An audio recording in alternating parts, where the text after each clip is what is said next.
So let's get started. 1, 2, 3. Pawan Kalyan గారు deputy CM గారు వచ్చి ఆయన ఎంక్వైరీ చేసి వెళ్ళి వితిన్ వారం రోజుల్లోనే ఆ యొక్క రోడ్డు పూర్తి చేయడం మాకు చాలా గర్వకారంగా ఉంది సార్.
అంటే కొత్త జనరేషన్కి అంతా కొత్త ఐటమ్స్ సార్.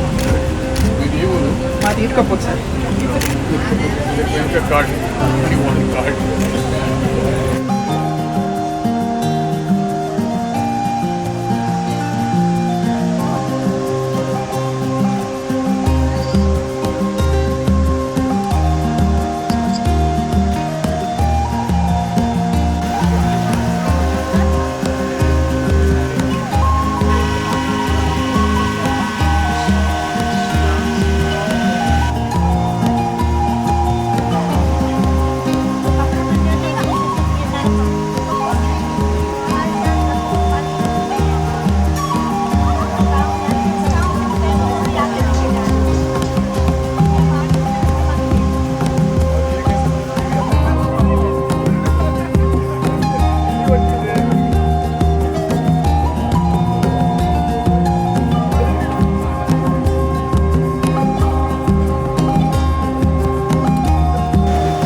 రాగి బిస్కెట్స్ ఒంగోలు సార్ నాయకాచి. పెసా అంటే ఏంటి? మనము లోకల్ బాడీ ఏమైనా ఉందో గ్రామీణ ప్రాంతంలో దానికి కొంచెం భిన్నంగా ట్రైబల్ ఏరియాలో గ్రామ సభలు ఏర్పాటు చేయాలి. ట్రైబల్లకు ఏం కావాలి అది దానిపైన ఫోకస్ చేసుకుంటూ ఇవి అంతా కలిపి ఒక మహోత్సవం అలాగా ఇక్కడ ఏర్పాటు అయింది. చాలా బాగా ఏర్పాటు చేశారు కమిషనర్ గారు. వారు టీంతో పాటు ఇక్కడ దాదాపు 3-4 days ఉండి వారు టీం ఇంకా 7 to 10 days ఉండి మంచిగా ఏర్పాటు చేశారు. ఇప్పుడు నేను చాలా హ్యాపీగా కొన్ని స్టాల్స్ చూస్తున్నాను. చాలా సంతోషకరమైన విషయం చెప్పారు సార్. ఆంధ్రప్రదేశ్ ప్రభుత్వం ఈ కార్యక్రమాన్ని ప్రతిష్టాత్మకంగా తీసుకోవడం వెనుక మీలాంటి సమర్థవంతమైన అధికారులు ఉన్నారు. దీనివల్ల ఇది సాధ్యమవుతుందని చెప్పి చాలా మంది చెప్తున్నారు సార్. ఇది ఫస్ట్.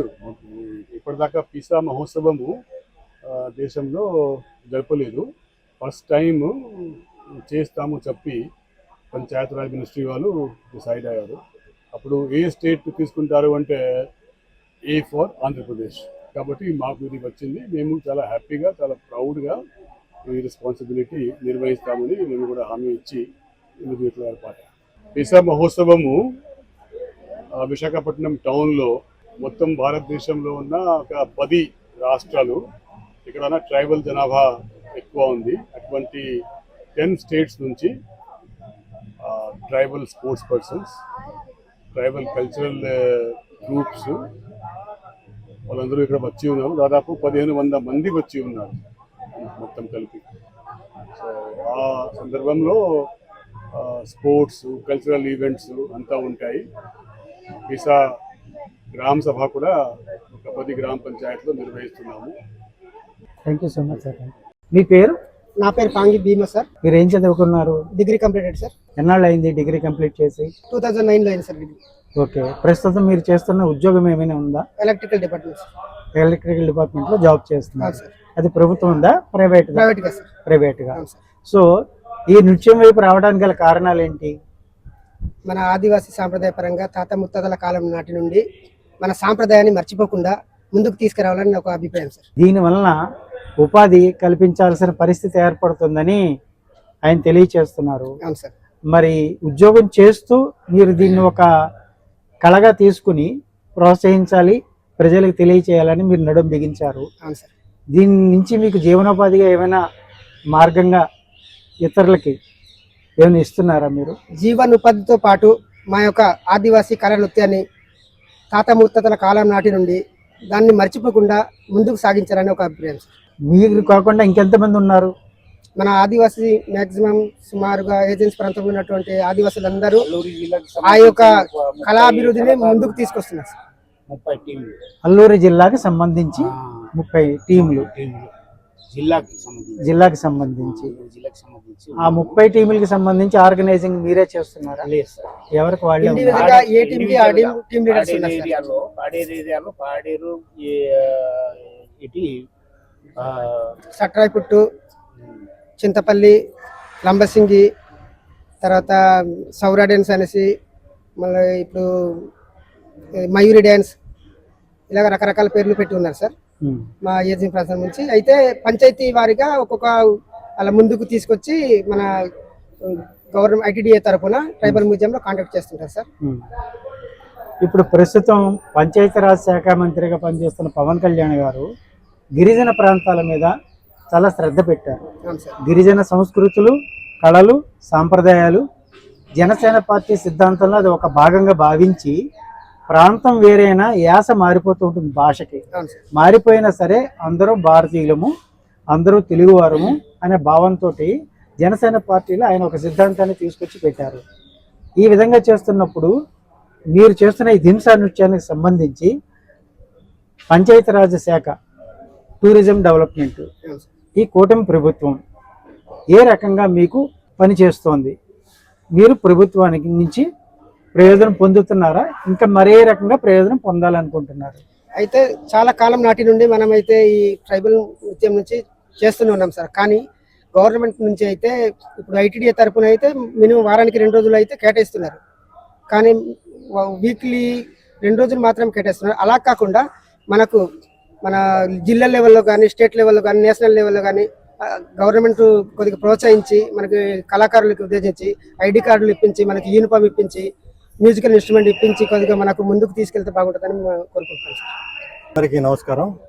మన భారతదేశంలో 10 రాష్ట్రాలలో ఈ షెడ్యూల్డ్ ఏరియాలుగా కొన్ని ప్రాంతాలను గుర్తించారు. ఆ షెడ్యూల్డ్ ఏరియాలలో గిరిజన జాతులు ఎక్కువగా నివసిస్తుంటాయి. ఆ గిరిజన జాతులకు కొన్ని ప్రత్యేకమైన సంస్కృతులు, కొన్ని ప్రత్యేకమైన ఆచారాలు ఉంటాయి. ఆ సంస్కృతులను, ఆచారాలను కాపాడడం ప్రధాన ఉద్దేశంతో మనం ఒక పెసా చట్టాన్ని, Panchayat extension to scheduled areas అనే ఒక చట్టాన్ని మనం తయారు చేసుకోగలిగాం. పెసా చట్టాన్ని మనం 1996లో తయారు చేసుకోవడం జరిగింది. అయితే ఆ పెసా చట్టాన్ని అమలు చేసే విషయంలో ఇంకా పురోగతి సాధించాల్సిన అవసరం ఉంది. అందులో భాగంగా అన్ని పెసా రాష్ట్రాల నుంచి పార్టిసిపెంట్స్ను ఇక్కడికి పిలిపించి విశాఖపట్నానికి ఈరోజు 10 రాష్ట్రాల నుంచి కూడా వాళ్ళ సంస్కృతులను ప్రతిబింబించే విధంగా ఇక్కడ ఒక ఉత్సవాన్ని ఏర్పాటు చేసుకుంటున్నాం. దీన్ని పెసా ఉత్సవం అని చెప్పి పేరు పెట్టుకొని, ఇది దేశంలోనే ఈ విధమైన పెసా ఉత్సవాన్ని తొలిసారిగా విశాఖపట్నంలో జరుపుకుంటున్నాం. ఇక మీదట అన్ని రాష్ట్రాల్లో ఒక్కొక్క రాష్ట్రం ఒక్కొక్క సంవత్సరం ఈ పెసా ఉత్సవాన్ని జరిపే విధంగా కూడా నిర్ణయాలు తీసుకుంటున్నారు. సో ఈ సంవత్సరం ఆంధ్రప్రదేశ్తో మొదలైంది. నెక్స్ట్ ఇయర్ బహుశా వేరే ఛత్తీస్గఢ్ కానీ, జార్ఖండ్ కానీ చేసే అవకాశం ఉంది. సో ఆ రాష్ట్రాల్లో అన్ని రాష్ట్రాలు గిరిజనులు ఒక దగ్గర చేరుకున్నప్పుడు వాళ్ళ ఆచార వ్యవహారాలు ఒకరిని చూసి ఒకరు అక్కడేం జరుగుతుంది, ఇక్కడేం జరుగుతుంది అని చెప్పి క్రాస్ లెర్నింగ్ కోసం కూడా అవకాశం ఉంది. ఒక పెసా ట్రైబల్ ఏరియాలకే కాకుండా ఇతర ప్రాంతాల జనం కూడా ట్రైబల్ ఏరియాలో ఏం జరుగుతుందనే ఒక విషయాన్ని ఉత్సాహంగా చూసుకునే అవకాశం, దాన్ని తెలుసుకునే అవకాశం కూడా ఉంటుంది. దాని నుంచి కొన్ని లెసన్స్ నేర్చుకునే అవకాశాలు కూడా ఉంటాయి. ముఖ్యంగా ఇప్పుడు జరుగుతున్నది గిరిజన ప్రాంతాల్లో యూత్కి గేమ్స్, వాళ్ళకు ఒక 3 గేమ్స్ను పెడుతున్నాం ఇక్కడ, 3 స్పోర్ట్స్ను. ఒకటి ఆర్చరీ, 2 కబడ్డీ, 3 పెసా రన్, మారథన్ అనేది. సో ఈ 3 యాక్టివిటీస్లో ట్రైబల్స్కు పోటీలు పెట్టి వీళ్ళందరూ పార్టిసిపేట్ చేసే వాళ్ళందరూ కూడా ట్రైబల్ యూతే. వాళ్ళకు పోటీ పెట్టి దీన్ని ఒక మంచి ఉత్సవంగా తయారు చేయాలనేది ఉద్దేశం. So ministry of Panchayati Raj, government of India వారు మరియు ఆంధ్రప్రదేశ్ ప్రభుత్వంలో Panchayati Raj and rural development department ఈ కార్యక్రమాన్ని చేపడుతుంది. సో మన రాష్ట్రం తరఫున, కేంద్రం తరఫున ప్రధానమంత్రి గారు, పంచాయతీరాజ్ మంత్రి గారు, అలాగే మన రాష్ట్రం తరఫున మన ముఖ్యమంత్రి గారు, మన ఉప ముఖ్యమంత్రి గారు, అలాగే పంచాయతీరాజ్ శాఖ ప్రిన్సిపల్ సెక్రటరీ గారు, కమిషనర్ గారు అందరూ కూడా ఇందులో పార్టిసిపేట్ చేస్తున్నారు. వీళ్ళందరి ఆధ్వర్యంలో ఈ పెసా ఉత్సవం 23, 24 2 రోజులుగా ఇక్కడ జరుగుతుంది. సో రేపటితో 24వ తేదీతో ఇది ఎండ్ అవుతుంది. ఈ 24వ తేదీని ఎందుకు ఎంచుకున్నారంటే, ఈ పెసా చట్టం అమలులోకి వచ్చిందే డిసెంబర్ 24వ తేదీ 1996లో. కాబట్టి ఆ పెసా చట్టం అమలు కోసం గుర్తింపుగా డిసెంబర్ 24వ తేదీని దీన్ని పెట్టుకోవడం జరిగింది. సో ఈ నెక్స్ట్ రానున్న రోజుల్లో ఈ ఉత్సవాల ద్వారా ఈ పెసా చట్టం అమలు సక్రమంగా జరిగే అవకాశాలు మెండుగా ఉన్నాయి. సో గ్రామ సభలు నిర్వహించడం, ట్రైబల్ కల్చర్స్ వాళ్ళకున్న ప్రత్యేకతలకు అనుబంధంగా, ప్రత్యేకతలకు అనుకూలంగా ఎన్ని ఏర్పాట్లు అయితే ఉన్నాయో చట్టంలో, ఆ చట్టంలో వాళ్ళకు కావాల్సిన వాళ్ళ ల్యాండ్ ప్రొటెక్షన్ కానీ, అలాగే వాళ్ళ మనీ లెండింగ్ విషయంలో వాళ్ళకున్న ఇబ్బందులను తొలగించే విషయంలో కానీ, లేకపోతే వాళ్ళకున్న ఈ ఇంటాక్సికెంట్స్ను వాడే విషయంలో తీసుకోవాల్సిన జాగ్రత్తల విషయంలో కానీ, వాళ్ళ వాటర్ బాడీస్ పొల్యూట్ కాకుండా చేయాల్సిన విషయాల్లో కానీ, సో వాళ్ళ ప్రాపర్టీస్ ఎవరు అన్యాక్రాంతం చేయకుండా ఉండే విషయంలో కూడా ఈ చట్టం చాలా పకడ్బందీగా ఉంటుంది. ఈ చట్టం అమలులో ఏ విధమైన లోటుపాట్లు ఉన్నాయో వాటిని సరిచేసుకుంటూ ఈ చట్టం అమలు కోసం రానున్న 10 సంవత్సరాల్లో ఇంకా పెసా చట్టం అమలు బలోపేతం అవుతుంది. దానికి ఈ ఉత్సవాలు ఉపయోగపడతాయనేది దీంట్లో ఉండే ఉద్దేశం. Thank you. సార్, గిరిజనుల కోసం చేస్తున్న ఈ పెసా మహోత్సవం అనేది మొట్టమొదటిసారిగా ఇంత ఘనంగా చేస్తారు కదా. అయితే ఇప్పుడు వైజాగ్ లో చేయడానికి ప్రధాన కారణం ఏంటి సార్ మొట్టమొదటిసారి? 10 రాష్ట్రాల్లో మొదట ఆంధ్రప్రదేశ్ రాష్ట్రాన్ని ఎందుకు ఎంచుకున్నారంటే దీంట్లో ఎవరు యాక్టివ్ పార్ట్ తీసుకుంటారని చెప్పి మినిస్ట్రీ ఆఫ్ పంచాయతీరాజ్ అడిగినప్పుడు వాళ్లకు ఆంధ్రప్రదేశ్ కనిపించింది. సో ఆంధ్రప్రదేశ్ రాష్ట్రాన్ని అడిగినప్పుడు మన రాష్ట్ర ప్రభుత్వం దీన్ని చాలా ప్రతిష్టాత్మకంగా భావించి మనం చేపట్టే దానికోసం చర్యలు తీసుకున్నాం. నమస్తే సార్, నమస్తే. మీ పేరు? కే పరశురాం. ఎక్కడి నుంచి వచ్చారు మీరు? అరకు ప్రాంతం నుండి, అరకు వేలి మండలం చొంపి పంచాయతీ చొంపి గ్రామం నుండి. ఇప్పుడు ఈ కార్యక్రమం ఇక్కడ జరుగుతుందన్న విషయాన్ని మీకు ఎవరు తెలియజేశారు? మనకు ఈ కార్యక్రమాన్ని బట్టి అక్కడ ఆ స్థానికలో ఉన్న టూరిజం వాళ్ళు ఇక్కడ నంబర్ తీసుకొని మనకు పంపించేశారు. మీరు చేస్తున్న ఈ కార్యక్రమానికి ఏమైనా ఒక పేరు అనేది ఉందా? మన కార్యక్రమాన్ని బట్టి పూర్వీకుల నుండి మన పల్లెలో పండగ పునస్కారాలకి, పెళ్లి పేరంటలకు, రచ్చబండల్లో కార్యక్రమం జరుగుతూనే ఉంటాయి. ప్రతి నెల పండగలో మనం గ్రామం స్థాయిలోనే ఇలాగ ఉపాధి అప్పుడు పూర్వీకులు చేసేవారు సార్.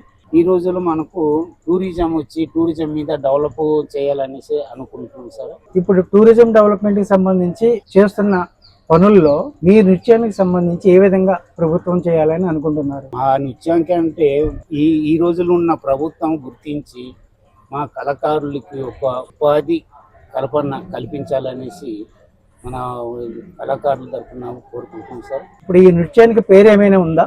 ఆదివాసీ గిరిజన దింస నృత్యం అనేది మనకు ఈ పల్లెలో టూరిజం ప్లేస్లో మనం చేయగలుగుతున్నాం సార్. మొత్తం ఎన్ని గ్రామాలు ఈ నృత్యం మీద ఆధారపడి ఉన్నాయి?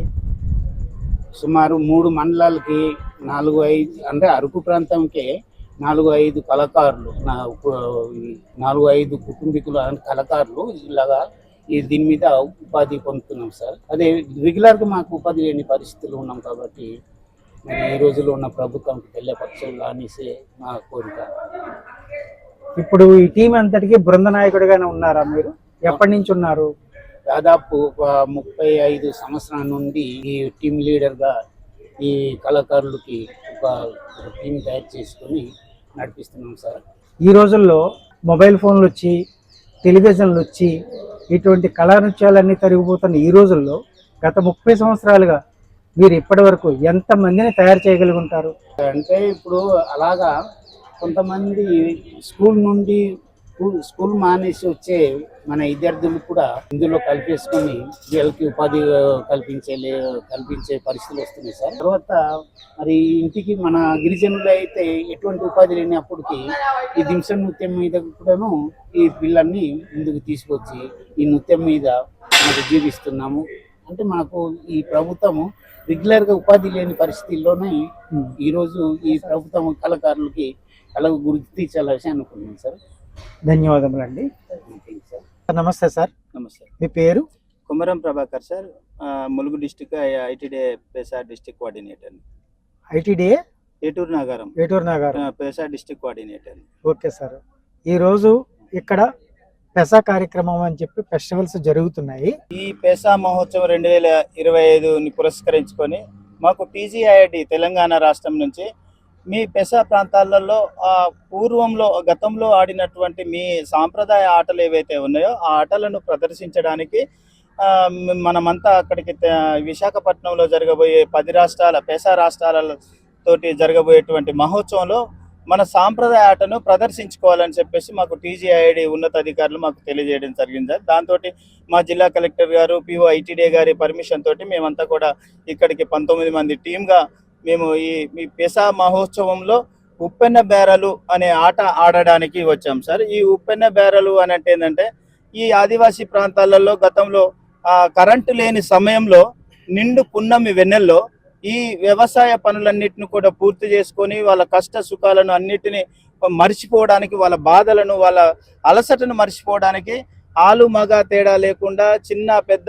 అనే తేడా లేకుండా ఒక సరదాగా ఆడుకునేటువంటి ఈ సాంప్రదాయ ఆటను అంటే కరెంటు లేని సమయంలో నిండు పున్నమి వేళల్లో ఆడుకునేటువంటి ఆట చాలా ఆ రోజులలో అందరికి కూడా ఉత్సాహం కలిగేటువంటి ఈ ఆటను ఇక్కడ ప్రదర్శించాలనే ఉద్దేశంతో మా ప్రాంతాలలో ఈ ఉప్పెన బేర్లు అనేది పురాతనమైనటువంటి ఈ సాంప్రదాయ ఆటను మళ్ళీ వెలికి తీయాలనే ఉద్దేశంతో టీజీఐడి వాళ్ళు మాకు చెప్పడంతో మేము వచ్చాం సార్ ఇక్కడికి.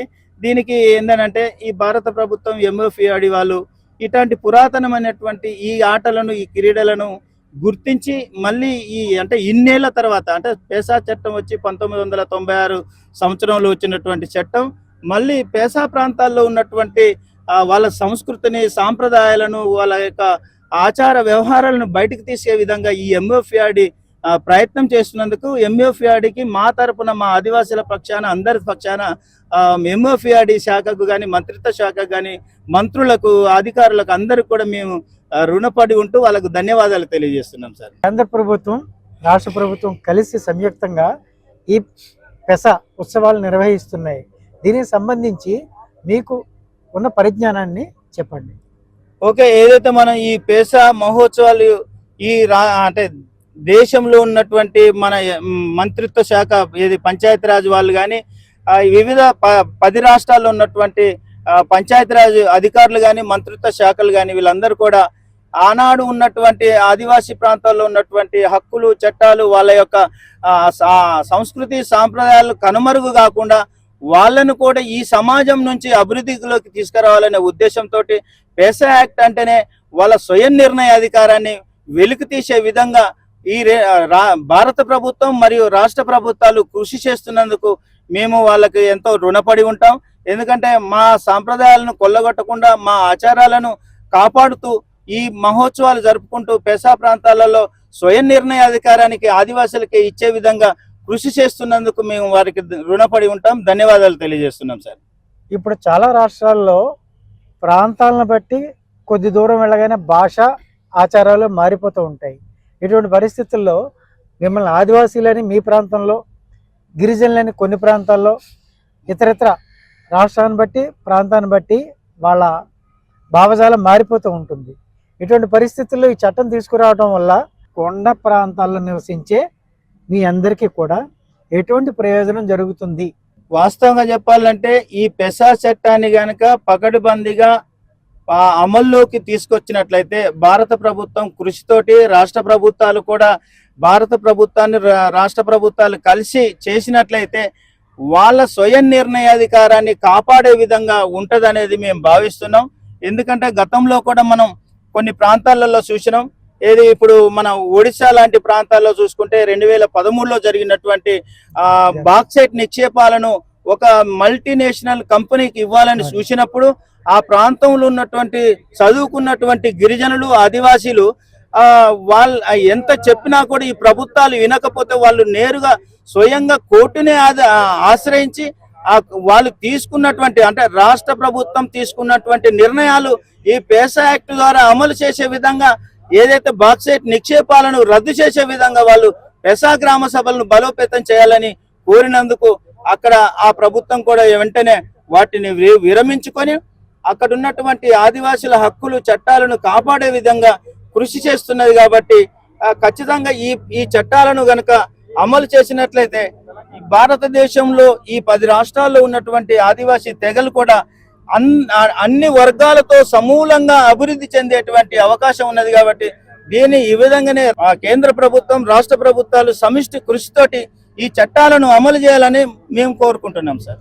ప్రస్తుతం ఉన్న పరిస్థితుల్లో ఆదివాసీలకు విద్య, వైద్యం, ఉపాధి, అక్కడ ఉన్నటువంటి వనరులు మీద గుత్తాధిపత్యం లేకుండా అవగాహన కలిగేలాగా ఈ చట్టం రూపొందించబడింది. అయితే ఈ చట్టం ప్రజల్లో ఎంతమందికి అవగాహన కల్పించే పరిస్థితి ప్రభుత్వం చేయాలా, ప్రజాప్రతినిధులు చేయాలా, లేక మీకు మీరుగా తెలుసుకునే ప్రయత్నం చేయాలా? వాస్తవంగా చెప్పాలంటే ఆదివాసీ ప్రాంతాలలో విద్యకు దూరం ఉన్నటువంటి మానవ సమూహాలు ఇప్పటికీ ఈ చట్టం పైన కొంత అవగాహన లేకుండా ఉన్నది. కాబట్టి దీన్ని ఒక పైలట్ ప్రాజెక్ట్ కింద, ఏదైతే ఈ ఆదివాసీ పెసా ప్రాంతాల్లో ఉన్నటువంటి వనరులను కొల్లగొట్టకుండా, ఆ ఆదివాసీల హక్కులను కొల్లగొట్టకుండా ఉండాలంటే ఒక పైలట్ ప్రాజెక్ట్ కింద యుద్ధ ప్రతిపాదికన ప్రతి కేంద్ర ప్రభుత్వం నిధులతోటి రాష్ట్ర ప్రభుత్వాలు ఈ పెసా ప్రాంతాలలో ఈ పెసా గ్రామ సభలను బలోపేతం చేసి స్వయం నిర్ణయ అధికారాన్ని గనక వాళ్ళకి అప్పగించినట్లయితే వాళ్ళ ప్రాంతంలో ఉన్నటువంటి ఖనిజ సంపదతోటి, వాళ్ళ ప్రాంతంలో ఉన్నటువంటి వనరులను ఉపయోగించుకొని వాళ్ళకు వాళ్ళే అభివృద్ధి చెందేటువంటి అవకాశం ఉన్నది. కాబట్టి ఈ కేంద్ర రాష్ట్ర ప్రభుత్వాలు ఈ పెసా చట్టాన్ని బలంగా ఇంకా ముందుకు తీసుకుపోవాలని మేము కేంద్ర రాష్ట్ర ప్రభుత్వాలను కోరుకుంటున్నాం సార్. మీ పేరు? నా పేరు కొర్ర ఉద్దవ్ సార్. ఏం చదువుకున్నారు? నేను డిగ్రీ సెకండ్ ఇయర్ డిస్కంటిన్యూడ్ అండి. ప్రస్తుతానికి అయితే డ్రైవర్గా పనిచేస్తున్నాను. ఎక్కడ చేస్తున్నారు మీరు? అంటే మా ఊరి ఒక లోకల్లోనే డ్రైవర్గా చేస్తున్నానండి. మీరు చదువు మానేయడానికి గల కారణాలు? చదువు మానేయడానికి గల కారణాలంటే ఇంటి పరిస్థితి వల్ల కానీ, లేదంటే ఏదో వేరే సమస్య కానీ, ఆ విధంగా. ఇప్పుడు ఈ దింసా నృత్యానికి సంబంధించి మీకు ఎన్నాళ్ళ నుంచి ఇందులో ఎక్స్పీరియన్స్ ఉంది? ఇంచుమించుగా గత 10 సంవత్సరాల నుంచి ఈ దింస నృత్యం నుంచి నేను వస్తున్నానండి. ఎక్స్పీరియన్స్ కూడా 10 సంవత్సరాల వరకు నాకు ఉందండి. ఇది మీకు జీవనోపాధిగా ఏమైనా మార్గంగా అనిపించిందా? మనకు వ్యవసాయం అనేది ఒక భాగం అయితే ఈ దింస నృత్యం కూడా మాకు ఒక భాగమే సార్. ఎందుకంటే ఇప్పుడు వ్యవసాయం అనేది ఇంట్లో పని, ఇది కూడా ఇంట్లో పని లాంటిదే. ఇది చేస్తేనే కానీ అప్పుడప్పటికి మాకు కొంత డబ్బులు కానీ, కొంచెం ఉపాధి కానీ కల్పించినట్టు మాకు ఈ దింస నృత్యం అనేది ఒక భాగంగా మేము భావిస్తున్నాం సార్. ఇప్పుడు పంచాయతీరాజ్ శాఖకు సంబంధించి పవన్ కళ్యాణ్ గారు గిరిజన గ్రామాలకి సంబంధించి సమస్యలు ఒక్కొక్కటి తీర్చుకుంటూ వస్తున్నారు. సో ఈ దింస నృత్యం అనేది సాంస్కృతిక కార్యక్రమం, మీ కళలకు సంబంధించిన కార్యక్రమం. ఈ కార్యక్రమాన్ని పవన్ కళ్యాణ్ గారి దృష్టికి మీరు ఏ విధంగా తీసుకెళ్ళి ఏం కోరుకుంటున్నారు? మాకైతే ఇప్పుడు ప్రస్తుతానికి మరి పవన్ కళ్యాణ్ గారు గ్రామ పంచాయతీల్లోని వార్డ్స్ కానీ, తర్వాత ఇప్పుడు పీసా కమిటీస్ కానీ పెట్టారండి. అయితే మాకు ఈ దింసా నృత్యం అనేది మనకు ఐటీడీ పాడేరు నుంచి మాకు వీక్లీ ఇప్పుడు ఏపీ టూరిజంలో ఒక 2 times ఇస్తారు వీక్లీ. అలా కాకుండా ఇప్పుడు మన ఈ దింసా నృత్యానికి గల కారణాలు ఏంటంటే, అంటే ముందుకు తీసుకెళ్ళడానికి మాకు ఏపీ టూరిజంలో అంటే వీక్లీగా ఒక 5 times కానీ, లేదంటే ఒక 4-5 times కానీ, అలా డే బై 1 day అలాగా పొగిడించుకుంటూ ఇంకా కొంచెం ముందుకు తీసుకెళ్ళి మాకు కొంచెం ఇంకా ముందుకు ఉపాధి కల్పించాలని మేము కోరుకుంటున్నాం. ఇప్పుడు ఐటీడీఏ వాళ్ళు వారంలో 2 రోజులు ఇస్తున్న ఈ ప్రోగ్రామ్కి ఉపాధి కల్పిస్తే ఎంతమందికి ఉపాధి దొరుకుతుంది మీ ఆలోచన ప్రకారం? ఇంచుమించుగా ఒక 20 మంది, 20 members కి ఒక టీమ్ 20 మందికి ఉపాధి కలుగుతుంది సార్. అలా ఎన్ని టీములు ఐటీడీఏ కండక్ట్ చేస్తుంది? ఒక 4 టీంలు సార్. వారానికి 5 టీములు మీ జిల్లా నుండి. అంటే మా మండలానికి సార్. మండలానికి 2 రోజులకి 4 టీములు చొప్పున అవుతుంది నెలకు. ఈ విధానం మారాలని మీరు కోరుకుంటున్నారు. ఇప్పుడు టూరిజం డెవలప్మెంట్కి సంబంధించి గిరిజన ప్రాంతాల్లో చాలా వరకు ప్రభుత్వం చర్యలు మొదలుపెట్టింది. దీనివల్ల ఈ రంగంలో మీకు ఉపాధి దొరుకుతుందన్న నమ్మకంతో ఉన్నారు, భరోసా కలిగి ఉన్నారు. అంతేకాకుండా మీ కళని మీరు కనుమరుగు కాకుండా ఉండే ప్రయత్నం చేస్తున్నారు యువతి యువకులుగా. ఇంకోటి, ఇప్పుడు మనకు ఈ ఏపీ టూరిజం తరపున మేము అరకు ప్రాంతంలో ఉన్నాం, కానీ మనకు పవన్ కళ్యాణ్ గారు మనకు మా ప్రాంతంలో వచ్చి ప్రతి రోడ్ లేని ప్రాంతంలో కూడా ఉపాధి కల్పించి అక్కడ రోడ్డు వేసి అన్ని ఇప్పుడు చూసాం. ఇక్కడ అన్ని ఒక 3-4 పంచాయతీలో ఒక 4 మండలాలకు సంబంధించి రోడ్లు కల్పించారు. దాన్ని బట్టి చాలా వరకు మేము కూడా సంతోషిస్తున్నాము. మరి ప్రాంతంలో వచ్చి కూడా మేము మీకు అండదండ ఉంటామన్న మార్గం చెప్పారు. ఓకే అనేసి మేము కూడా సంతోషిస్తున్నాం సార్.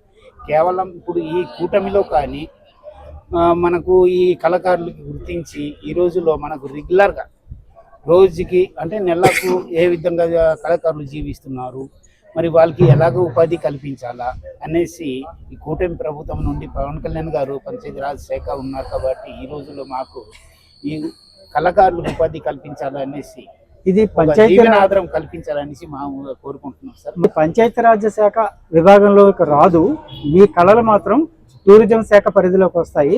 కానీ పెసా చట్టం కింద చూస్తే ఆదివాసీలు వాళ్ళ కళలు వాళ్ళకి స్వేచ్ఛ ఇవ్వడం కోసం ఏర్పాటు చేసిన ఈ చట్ట ప్రకారం చూస్తే మాత్రం తప్పకుండా కేంద్ర ప్రభుత్వం నుంచి రావాలి, ఈ పంచాయతీరాజ్ శాఖ నుంచి రావాలి, టూరిజం డిపార్ట్మెంట్ నుంచి కూడా మీకు ఈ కావలసిన పథకాలన్నీ రావాలి.